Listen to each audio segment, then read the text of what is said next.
Hey guys, I'm just continuing my horror franchise collection.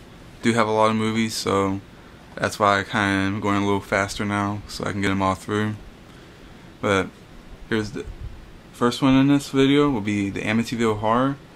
This is a great movie. I always liked it. It's it's a haunted house stuff. Sometimes I like them. I really liked it a lot when I was younger, and I still enjoy it to this day. It kind of takes me back.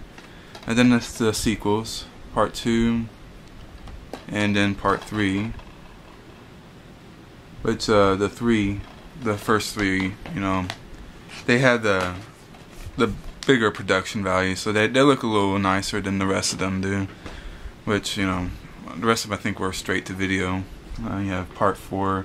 You had the one with the weird cover there. I don't know. There's like several copies of part 4, I think. I don't know, the cover is just a little weird with them all there as a little group and stuff, but whatever. It's just good to have it. They're not too bad transfers. I mean, they're all full screen because you would expect that since they are straight to video. And this is Amityville 1992, about time.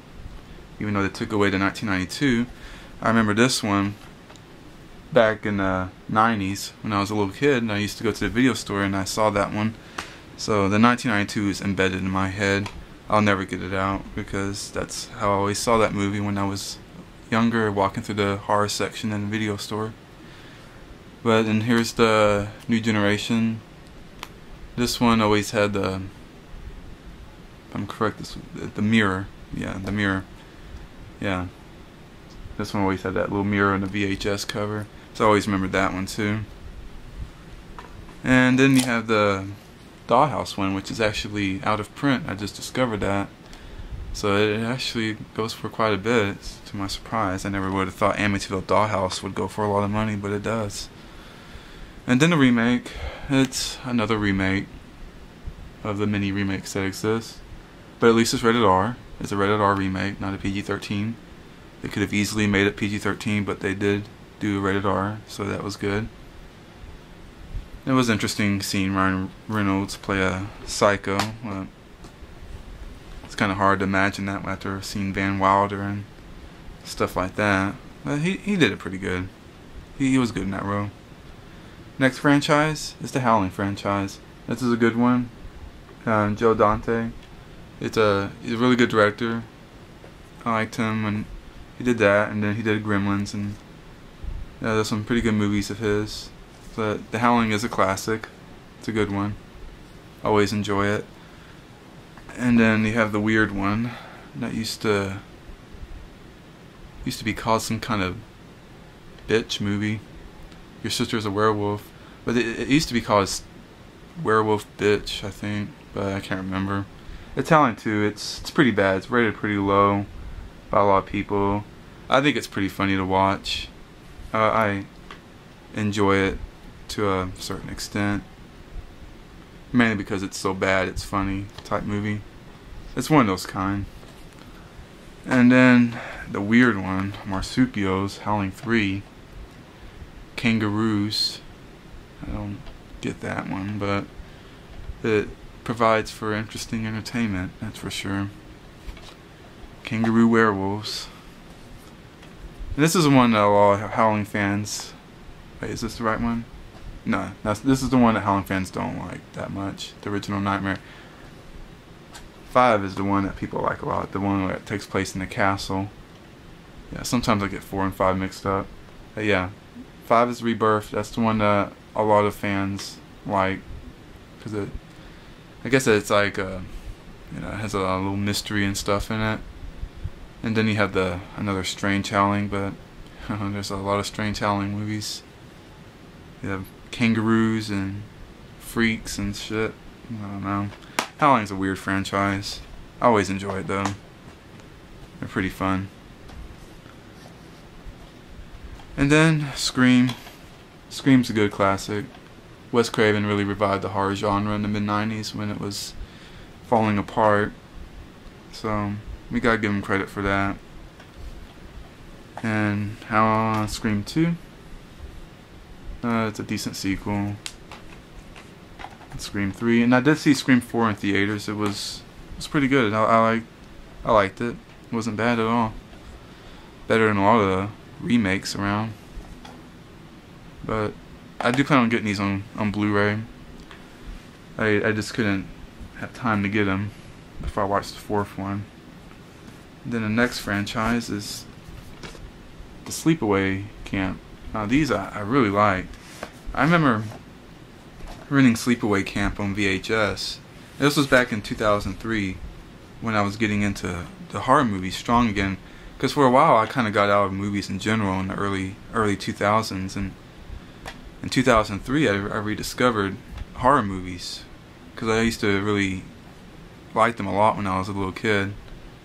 But Sleepaway Camp was one of the first movies I rented on VHS back in 2003, and from that point on I really started loving horror movies a lot.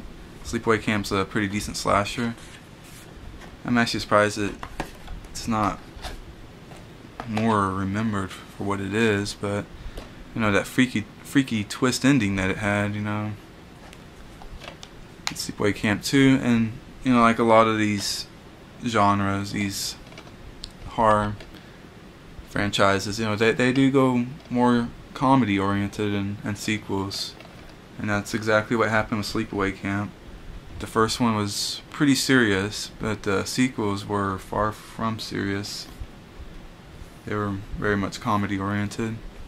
But you know, that's fine. A Sleepaway Camp, it kind of worked with the sequels, and I enjoyed them all. And then of course I got the new one, Return to Sleepaway Camp, which was kind of a throwback to the way the first one was. It was more serious, but at the same time this one kind of had some silly moments in it that kind of made it seem kind of cheesy. But then again, I remember the first one kind of had its cheesy moments too, but that just goes with the territory when it comes with horror movies. They can be silly and cheesy, but it is what it is, and that's kind of one of the reasons why I do like them. The next is Poltergeist, a Tobe Hooper film. It's a pretty good one, another ghost movie. And then double feature with 2 and 3 on that. It's a pretty good little collection there, 2 and 3. I mean, it depends. I'm easily amused, so it takes a lot for me to kind of trash movies. So I do like the Poltergeist movies. They're fun to watch. And here's a strange batch of movies I actually didn't discover until I started buying horror movies a lot, and that was in like 2004 and 5 when that's when I bought most of these movies. But Basket Case, this movie totally threw me off when I watched it. It was a totally bizarre flick. You know, if you haven't seen Basket Case, you should definitely try to find it. I think it's pretty easily fine. I don't think it's hard to find at all. Now the one that's hard to find is Part 3. I have also Basket Case 2 from Synapse, which has a really good picture quality on it, better than the other two. They actually put it in widescreen, so that's good. Kind of wish Synapse would have had 1 and 3, but I'm just lucky they got 2, because I remember for the longest time Part 2 wasn't available on DVD. I even went out and bought a VHS of it, so I was pretty happy to add Part 2 to my collection. And then I do have Part 3, which I think last time I checked does go for a pretty good amount. But yeah, I'm glad to have the Basket Case movies. They're fun to watch. They're very cheesy, but you know, they're fun. And then before I leave this video, I'm gonna go ahead and show Critters. We all know what Critters is about. Little furry monsters. Critters 2. It's a very enjoyable sequel.